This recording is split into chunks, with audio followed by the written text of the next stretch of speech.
Assalamualaikum warahmatullahi wabarakatuh. Waalaikumsalam warahmatullahi wabarakatuh. Nggih, selamat pagi konco naker. Pagi. Wah, ini kok saya baru makan pete kayaknya dibuka aja ya, Pak. Oke. Nah, ini kita melihat suasana keindahan di Banyumas. Di belakangnya ada apa? Gunung Slamet. Nah, ini ada acara penting ini di bulan ini. Jadi di awal bulan ini di tahun 2022 ada potensi yang bisnis yang bagus. Apa itu? Jadi nyetak banner karena apa? Banner sangat laris sekali. Nah, ini. Oke, mohon maaf perkenalan dulu ya. Saya Rahmat Awaludin. Jadi host goreng bakwan dari negeri Mendoan. Nah, ini. Jadi kalau Jogja di Semarang ngomongnya bakwan, di sini tambahi Mendoan, lebih sip. Nah, jadi kenapa laris di bulan Januari? Karena dari 12 Januari sampai 12 Februari itu adalah hari yang sangat spesial, yaitu hari K3. Di sana perusahaan nyetak banner semuanya. Jadi banner K3 akan menjadi baru. Nah, di sini saya ditemani host, yaitu Bapak Agus. Loh, ini ada dua ini. Ini namanya siapa? Yang Agus yang mana ini? Agus semua ini. Oh, ini Agus semua. Waduh. Dua Dua Agus. Agus. Jadi jenenge podo. Nah, nek Semarang ngomongnya podo. Kalau di Banyumas tuh jenenge Agus, jenenge pada bae lah. Sami mawon. Tapi yo buat bedake, ini Bapak siapa ini? Pak Agus siapa? Agus Priyanto. Agus Priyanto. Sebagai jabatannya apa, Pak? Sebagai Kepala Satuan Pengawasan Ketenagakerjaan Wilayah Banyumas. Ya, sementara yang itu buat bedain Agus siapa lagi Agus nih? Sudirman. Wah, Agus Sudirman. Dari Satwasker Surakarta. Kami pengawas ketenagakerjaan di Surakarta. Oh, wilayah oke. Surakarta. Berarti ada tamu dari jauh ini, Iya, Banyumas dari Solo. Kolaborasi ini antara Banyumas dengan Solo. Oke. Sebelum kita mulai goreng bakwannya, bonus mendoan biar warek. Oke, kita main tebak-tebakan dulu. Ini kan bulan K3 ya. Kira-kira negara apa yang K3-nya itu enggak banget? Kira-kira apa? Begini, Agus apa ini? Agus. Singkatannya apa? Agus apa ya? Biar enak itu Agus Kasat. Agus Kasat. Ini Agus Sudirman. Sudirman. Pengawas. Agus pengawas. Ya. Kira-kira apa, Pak? Waduh, Agus apa ini Kasat. Agus ini? Wah, yang enggak banget gitu loh. Enggak banget, negara K3 itu enggak Kalau banget. Indonesia Itu jelas kira-kira banget apa? ya. Kalau Indonesia kan sudah bagus. Ya, Kita oh. sudah menerapkan sistem manajemen K3 dengan peraturan pemerintahnya nomor 50 tahun 2012. Lah. Di situ jelas sudah diatur, tetapi memang menurut pandangan kami, menurut pandangan saya pribadi, ada negara yang memang kurang, ya bukan sama sekali tidak, tetapi kurang memperhatikan kaidah-kaidah K3. K3. Oke, Ya. kira-kira negara apa, Kalau Pak? negara kita di tengah, yang paling dekat aja. Kalau saya lihat itu Vietnam sebenarnya. Oh, Vietnam. Vietnam. Oh, ini tebak-tebakan, Pak. Saya Ethiopia. Pak. Oh, Ethiopia. Karena harus hati-hati, itu ada bakpia. Hati-hati, Pak Pia. Jadi harus pakai K3. Nah, ini Vietnam. Jawabannya kok kayaknya rada kurang pas ya, Pak. Oh gitu ya. Iya. Kira-kira apa? Menyerah ini. Menyerah ya. Nah, jawabannya adalah Maroko, Pak. Oh, Nah, Maroko. Kenapa Maroko, Mas? Karena Maroko di tempat kerja itu bukan K3 banget gitu. Jadi Maroko, Pak. Oh, Maroko. Iya. Gitu. Jadi sponsornya juga banyak itu dari SPBU. Nah, Apa itu? apa itu SPBU? Harusnya SPBU kan nggak boleh merokok ya. Iya. Nah, tapi di sini adalah SPBU adalah sekelompok pedagang bakul udut yang ora gelem rugi, Pak. Nah, itu. Oke, kita mulai aja pertanyaannya. Agus, Siap. ini sebagai kasat nih harus tahu apa itu tupoksi. Tupoksi itu apa? Wah, bahasanya angel ya. Tugas pokok fungsi. Nah, ini bisa dijelaskan, Pak Agus, apa ini tugas pokok fungsinya ini? Baik, Mas Awal, terima kasih ini. Jadi kami ditunjuk oleh Ibu Kepala Dinas untuk mengkoordinir kegiatan pengawas yang ada di wilayah Banyumas. Di wilayah kami itu ada 4 kabupaten, Banjarnegara, Purbalingga, Banyumas, dan Cilacap, 4 wilayah kabupaten itu. Adapun tugas dari kami sebagai Kepala Satuan Ketenagakerjaan tentunya mengkoordinir tugas-tugas dari teman-teman pengawas ini dalam rangka pembinaan, pemeriksaan terhadap semua badan usaha atau perusahaan yang ada di wilayah kami agar penerapan norma kerja dan norma K3 itu betul-betul bisa diterapkan di semua perusahaan. Barangkali itu Mas Awal, jadi Oh ya, inti tugas pokoknya kami tentunya itu. begitu ya Pak. Mengenai bulan K3 ini tupoksinya apa coba?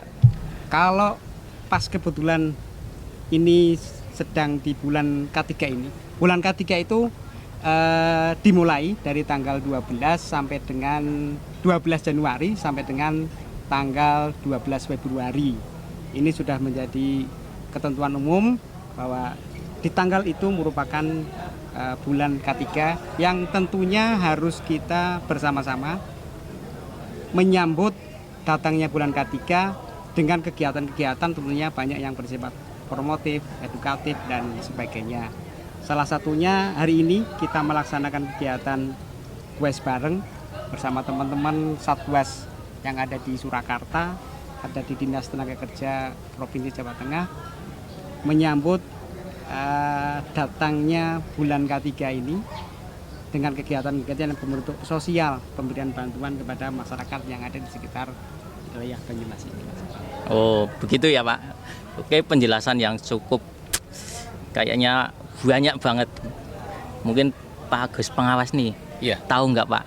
Kok bisa tanggal 12 Januari sampai 12 Februari itu jadi bulan K3 itu dulunya itu kenapa itu? Oh iya. Begini Mas Awal, Nggih. terima kasih rekan-rekan semuanya. Kita tahu bahwa di dalam Undang-Undang Nomor 1 tahun 1970 tentang keselamatan kerja itu disebutkan bahwa tempat kerja di suatu usaha, di suatu perusahaan wajib melaksanakan manajemen keselamatan dan kesehatan kerja. Apa itu tempat kerja? Tempat kerja adalah segala lapangan usaha baik di darat maupun di laut, bergerak atau tetap, ya, yang mana di situ ada sumber dan atau sumber-sumber bahaya yang bisa menimpa daripada pekerja yang bekerja di situ.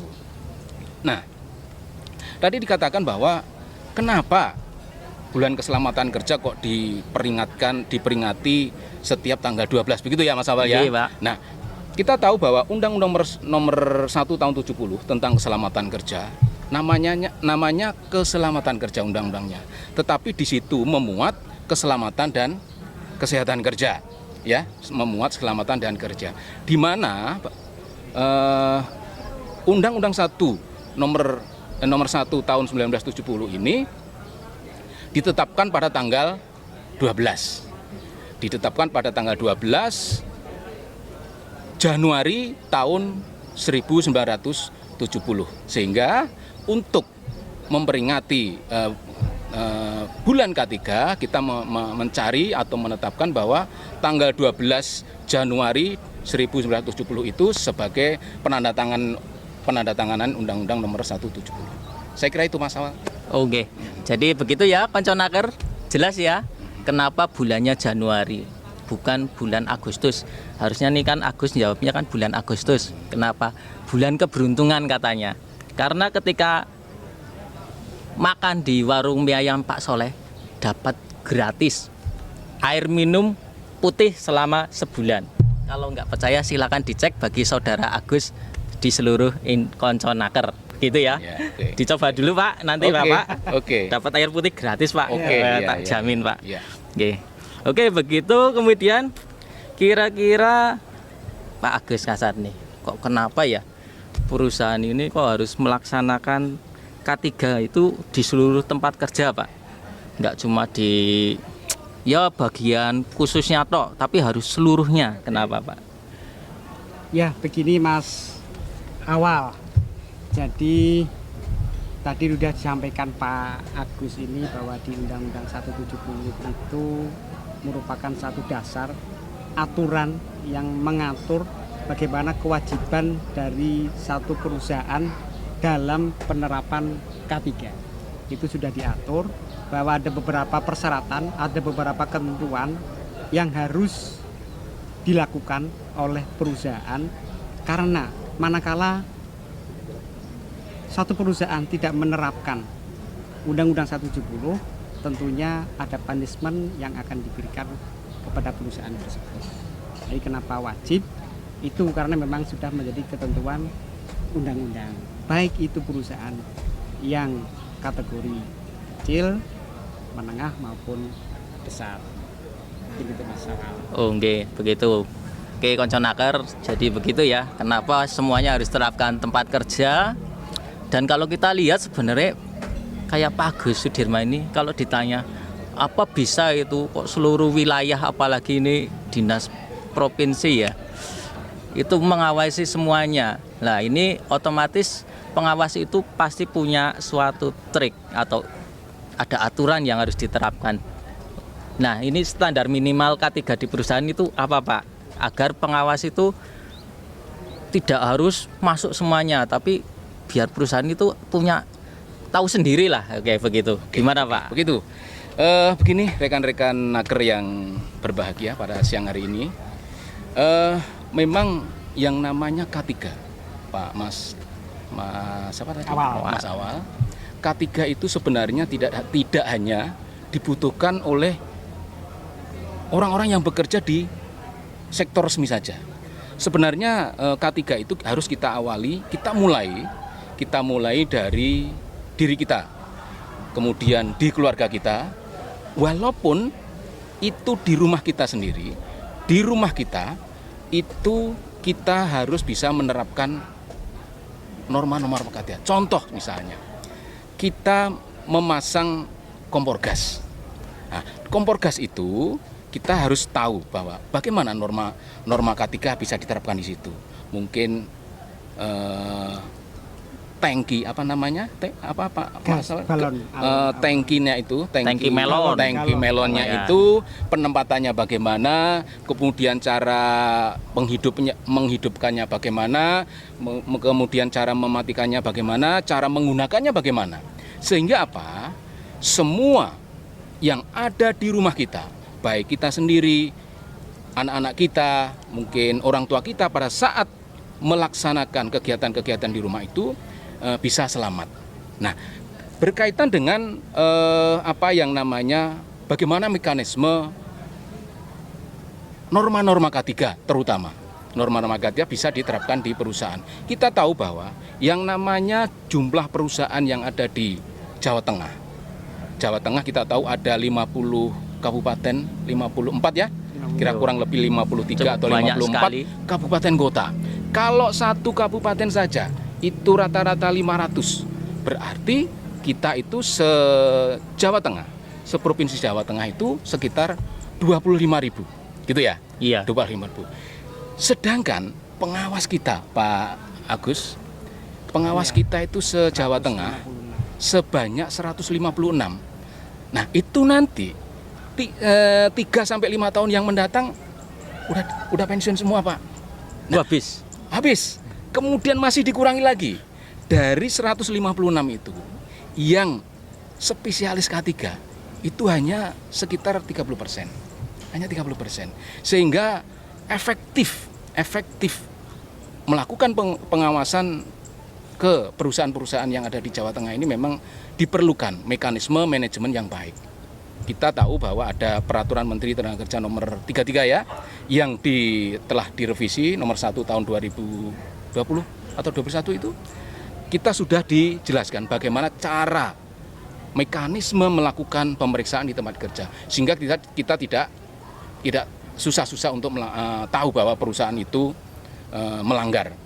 Nah, kita tahu juga, yang kedua, kita tahu juga bahwa kita memiliki perpanjangan tangan di tempat kerja.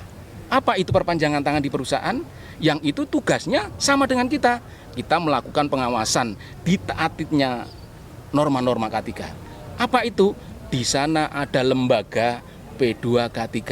Di sana ada lembaga pelayanan kesehatan pelayanan kesehatan para pekerja. Nah, ini adalah perpanjangan tangan kita sehingga apa? Norma-norma K3 yang ada di perusahaan itu bisa diterapkan sehingga kita gampang tinggal konteks sekarang, apalagi sekarang sudah ada era digitalisasi, era komunikasi yang baik, bisa WA, bisa telepon dan lain sebagainya.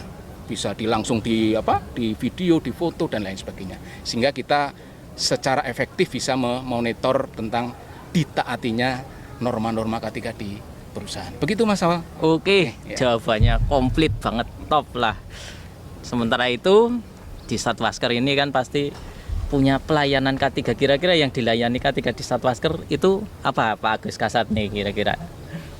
Baik Mas Awal dan teman-teman Konconaker. Konconaker, bahwa kami tentunya di Satwas, barangkali mungkin juga di semua Satwas memang punya tugas untuk mensosialisasikan atau memberikan pembinaan kepada semua perusahaan agar bisa menerapkan K3 secara optimal. Tentunya kami akan memberikan pelayanan-pelayanan kepada perusahaan. Kami akan membantu mendorong dengan mendorong agar semua perusahaan itu mengikuti aturan. mengikuti agar mempunyai ahli K3, mengikuti training agar mengikuti training untuk menjadi atau mempunyai ahli K3 nantinya. Karena dengan ahli K3 ini akan bisa membackup atau membantu kita dalam proses kewajiban perusahaan untuk melaksanakan K3. Itu memperingan tugas-tugas kita juga sebagai pengawas ketenagakerjaan. Adapun layanan yang kita berikan tentunya manakala perusahaan yang sudah mempunyai ahli K3 untuk diwajibkan membuat namanya tim P2 K3. Nah, kita nanti akan memberikan layanan kepada perusahaan manakala perusahaan yang sudah mempunyai ahli K3 untuk bisa membentuk satu tim P2 K3. Tentunya kami punya pengawas spesialis juga akan memberikan layanan-layanan kepada perusahaan manakala dari perusahaan membutuhkan satu kegiatan atau suatu pekerjaan untuk memeriksa dan menguji kondisi semua alat-alat yang digunakan oleh perusahaan, dari mungkin listrik sampai dengan alat-alat berat barangkali yang digunakan oleh perusahaan. Kami di Satwas bersama teman-teman pengawas yang spesialis akan membantu prosesnya tersebut. Barangkali itu Mas Awal. Oke, jadi begitu ya. Itu yang dilayani oleh Satwasker. Jadi di sini kita tahu ya ada profesi di perusahaan yaitu ahli K3. Mungkin itu adalah potensi profesi yang bagus. Jadi untuk Konconaker mungkin bisa menjadi seorang ahli K3. Saya yakin Anda bisa berkarir di perusahaan dengan bagus. Oke, ini untuk berdua ini pertanyaannya. Gimana reward dan punishment atau istilahnya apa ya? Ada hukuman tapi juga ada penghargaannya. Apa saja mungkin? Mau jawab siapa dulu ini? Boleh Pak Mas Awal. Jadi tentunya kalau ada punishment pasti ada rewardnya. Tentunya untuk perusahaan-perusahaan yang sudah melaksanakan K3 penerapannya dengan baik, dengan maksimal, tentunya ada beberapa reward yang akan kita berikan kepada teman-teman perusahaan. Ada yang namanya reward atau penghargaan manakala perusahaan sudah melaksanakan penerapan P2 HIV AIDS. Ada reward untuk zero accident, ada SMK3, ada beberapa reward sekarang itu yang sedang kita kejar untuk bisa melaksanakan bahwa penerapan P2 COVID itu harus terapkan juga kepada perusahaan-perusahaan. Ini juga akan mendapatkan reward dari pemerintah. Tentunya itu mungkin Oke. Tadi rewardnya ya, sekarang Pak Agus sendiri. Pengawas ini harus bisa jawab hukumannya apa kalau K3 ini. Iya, begini Mas Awal dan rekan-rekan Naker yang saya cintai. Kita tahu tadi di depan dijelaskan bahwa yang namanya bulan K3 itu dilaksanakan tanggal 12 sampai 12 Januari sampai 12 Februari. Untuk tahun ini tema kita adalah penerapan budaya K3 ke semua tempat kerja. Ke semua tempat kerja yang ada, sehingga apa? Tempat kerja akan terjamin keselamatan dan kesehatan kerja. Tadi Pak Agus sudah menjelaskan tentang apa reward dari perusahaan yang telah melaksanakan program-program atau hal-hal yang sudah sesuai dengan norma-norma kaidah-kaidah K3. Tadi ada penghargaan sistem manajemen K3, ada penghargaan HIV di tempat kerja, begitu ya Pak Agus ya. Tetapi jikalau perusahaan tidak mau melaksanakan itu berdasarkan Undang-Undang Nomor 1 Tahun 70 dan Peraturan Pemerintah Nomor 50 Tahun 2012 dijelaskan bahwa di situ dijelaskan bahwa perusahaan yang minimal karyawannya 100 harus melaksanakan sistem manajemen K3. Nah, kalau sudah melaksanakan kenapa? Ya dikasih reward gitu Pak ya. Tetapi kalau tidak melaksanakan berdasarkan aturan yang ada diberikan punishment ya. Punishmentnya apa? Yaitu 3 bulan kurungan atau denda 100.000. Nah, jikalau kita menganut kaidah-kaidah hukum yang ada di KUHP, ini ya memang termasuk tipiring. Tetapi kalau kita berpandangan tipiring, wah tipiring hanya segitu, wah enggak anu. Nanti kalau misalnya perusahaan itu kita lakukan efek terhadap itu, kita lakukan penegakan hukum terhadap aturan itu menjadi efek jera perusahaan-perusahaan lain yang tidak mau melaksanakan. Nah, kalau reward dan punishment itu seimbang, yang melaksanakan diberikan reward dan yang tidak melaksanakan dilakukan punishment sesuai dengan Undang-Undang 170, saya kira itu adil, hal yang adil, hal adil, dan saya yakin ke depan perusahaan-perusahaan yang sudah komit terhadap penerapan K3 ini bisa melaksanakan secara keseluruhan. Saya kira itu Mas Awal. Oke, jadi begitu ya. Jadi udah komplit, ini ada rewardnya, punishmentnya. Berarti ini yang ngasih hadiah, ini yang ngasih hukuman. Nah, itu jelas ya teman-teman ya. Oke. Tentu begini Mas Awal. Memberikan punishment itu kan sesuai dengan harus, bukan hanya diberi ditegur atau diberi hukuman, tidak, tetapi ya kita melalui mekanisme yang ada. Kita peringatkan, pembinaan 1, pembinaan 2, kalau tidak ya kita lakukan yang namanya berita acara pemeriksaan pro justisia. Itu ya sesuai dengan KUHP yang berlaku di Indonesia. Saya kira itu masalah. Intinya mungkin punishment itu diberikan kepada perusahaan manakala kita sebagai pengawas ketenagakerjaan sudah memberikan pembinaan secara maksimal, tapi tidak ada progres ataupun kemauan perusahaan untuk melaksanakan peraturan perundang-undangan. Istilahnya perusahaannya bandel gitu. Bandel. Oke. Jadi sebelum diakhiri mungkin ada kata penutup dari dua narasumber ini. Baik, teman-teman Naker, di hari K3 ini kami mengucapkan kepada teman-teman semua, perusahaan semua yang ada di Jawa Tengah, selamat bulan K3, sukses selalu untuk kalian. Ya, mungkin saya tambahin sedikit. Kita tahu bulan K3 dari tanggal 12 Januari sampai dengan 12 Februari. Tema tahun ini adalah penerapan budaya K3 di semua tempat kerja di Indonesia. Jadi bukan saja tempat kerja itu secara keseluruhan, tapi tempat kerja dari lingkungan keluarga kita, dari keluarga diri kita sendiri, dari keluarga, kemudian seluruh perusahaan-perusahaan yang ada di tempat lokasi kerja kita masing-masing. Saya kira itu Mas Awal, Pak Agus. Dan selamat menjalankan bulan K3 ini. Mudah-mudahan K3 khususnya di Jawa Tengah ini menjadi lebih baik dan angka kecelakaan, angka penyakit akibat kerja di perusahaan khususnya di Jawa Tengah akan bisa menurun. Saya kira gitu, Mas Awal. Oke, tadi sudah hebat sekali ya penjelasan dari dua narasumber kita. Oke, di sini saya Rahmat Awaludin dari host Goreng Bakwan di Negeri Mondoan. Jangan lupa ya konconaker ya dan pemerhati K3. Ya, ini Pak lambangnya K3 Indonesia Unggul. Dukung ya. Jangan lupa dukung 100.000 viewer ya untuk konconaker ya.